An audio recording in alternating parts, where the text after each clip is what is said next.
week I ran out of fingers, so this is week number 6. Week number 6, last week of our campaign. Congratulations for being together. And once again, how y'all feeling? Blessed, right? Today we're talking about stories, but the kind we like best, right? The story of a life. The story of a life. If you read the book, Curtis Martin tells a little bit of his life story. But the title he puts on it's really important. A personal search for truth. Personal search for truth. That's all of us. That's what the story of our life is if we look at it the right way. And if we're actually seeking the truth. That's why you're here. That's why you're here. That's why you're doing these 6 weeks, trying to learn more about God, trying to get to know God better, trying to do that together. And it will probably leave you hungry. It'll leave you thirsty for more. Because what have we talked about? Not a whole lot of the big picture of God. Not a whole lot of the big picture of life. We've only had 5 weeks so far. But you know what? There's just so much more to learn. It's kind of like being in this huge ocean that you can just keep exploring, that you can keep going deeper in.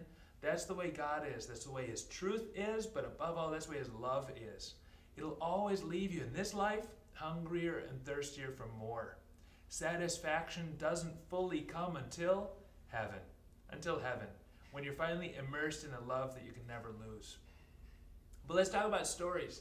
Let's talk about stories. What does your personal search for truth look like? Here's mine, a little bit of it. I grew up in a Catholic family, so Catholic we went to Mass every week. The biggest gift my parents gave me probably was that when I was a teenager, I wouldn't even have thought of telling them I didn't feel like going to Mass or I didn't feel like going on Sunday. Never an option. It was just understood, and that helped me so much. Help me so much that be part of life, that be one of the just non-negotiables of life, that, yeah, I just need to be there with God, receiving from God, never perfect, and with so many flaws. Of course, we've all been there. When I was 12, I spent a week as an atheist. I decided in my infinite wisdom and from some book I'd read that God didn't exist, and so we had all these arguments every single night at the dinner table for a week about whether God existed or didn't, and my parents were doing their best to convince me that He did. Well, that's kind of where the personal search for truth started. Because, well, all right, what is the evidence that God exists? We've talked a lot about it. We've also haven't mentioned the fact that, well, this world exists in the first place, which is probably one of the biggest ways that we learn about God, and one of the most obvious things that needs to be explained, whether you believe in God or not. Where did the world come from? Well, after about a week of going through all of that and talking about things like the resurrection, remember week 3, that's the most important step to say, this is why I believe that Jesus is God, that God exists, because that could not have happened any other way. There's no other possible explanation for it, right? Okay, so after a week as an atheist and teenage years that were a little bit of everything, right? I ended up at college for a year, just 1 year. After that, I joined the seminary, right? 1 year of what? At a college, it was 95% evangelical Protestant, at least. In other words, it was get to know your faith, because every single lunch and every single dinner, I was talking with 8 or 9 people at the table, with these big round tables, right? And the favorite sport was get together and talk about Catholicism. That's weird. Are Catholics actually saved? Can they actually go to heaven? Right? Because all these kids had grown up hearing that Catholics worship Mary or worship the saints. We don't. When they come to your door on Saturday morning asking if you believe in Jesus and they're talking about Mary and the saints, we don't worship them. We venerate them like you would treat with respect anybody in your life that you respect, right? And we pray to them to ask them to pray for us. We don't pray to them like they're gods. Anyway, they come with all kinds of questions like that, and I had no clue what the answer was. No idea whatsoever. One book in the whole library of the college saved me. It was a book by Carl Keating, who has all kinds of experience with these debates, with debating Protestants. He's a former Protestant himself. Carl Keating helped a lot for me to understand what they were coming from, to understand too what they'd grown up with, what their understanding of the world was, right? And why they were so concerned for me. And well, I learned to be concerned for them. but also to understand, a little bit like Curtis talks about in the book, because his experience was similar, to understand what a gift it is that we've got Catholicism. Because basically Protestantism is most of the truth. It really is. What's Protestantism? Those other churches you see, for the most part. If they're not Orthodox churches, we have a lot of those in Yonkers. If there are other types of churches like Episcopalian, we've got the Methodist, we've got Lutheran churches, we've got Pentecostal churches, we've got church storefronts that they're not Catholic, but there's a church in there, right?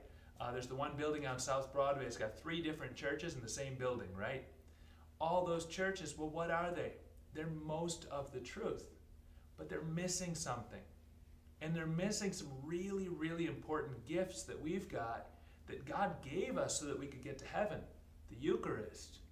If you don't have Mass, if you can't receive Jesus in the Eucharist, wow, I don't know. I always think of it like this.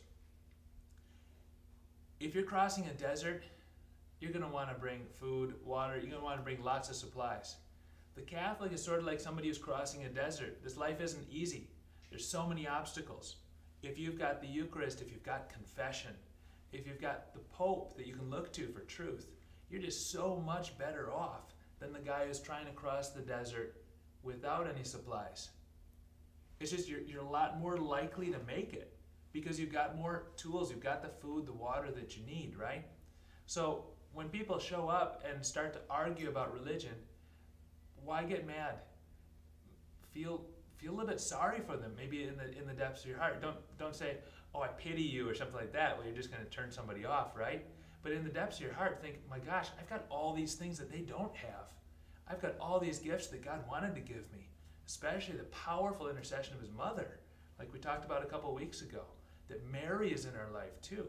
We have no idea how powerful these gifts are until we don't have them, until we lose them. And all of our friends, relatives, brothers and sisters in Yonkers, we're trying to get through life without that.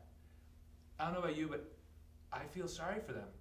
I feel sorry for them. And sure, do I want to share the Catholic faith with them? Sure, absolutely, so that they can have those gifts too. In a way they can understand, in a way that's not going to get in their face, but in a way that's going to want them to have that same kind of hunger and thirst and say, I wish I could have what he has.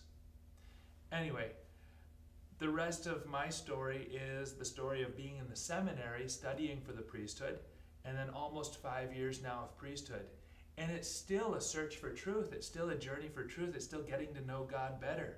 Because looking back at myself as a teenager, looking back at myself as a seminarian just starting off, I think, wow, how many gifts God has given me since, and how much better I've gotten to know him, and how much I've changed as a person. Because when God enters into our life, it's not to tell us stuff. The search for truth isn't so that we get all the right answers. He is the truth. And being in the truth changes us. It transforms us. It makes us who we're supposed to be, right? We talk about virtue. We talk about these habits that you've got of living rightly. What is that? Where does it come from? It comes from God blessing you by transforming you, by changing you, by giving you these gifts. Anyway, the whole story of my life, it's still being written, thanks be to God, up to the present, right?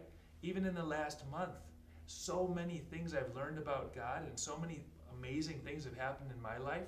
I can say I'm so much different than I was a month ago today. It's the way God works. He's constantly drawing us little by little into him, one little step at a time. One little step at a time.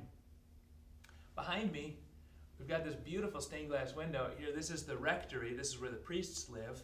There's this one stained glass window in the Rectory, and you can see it from Stanley's Avenue if you've ever kind of come back around the back of the Rectory.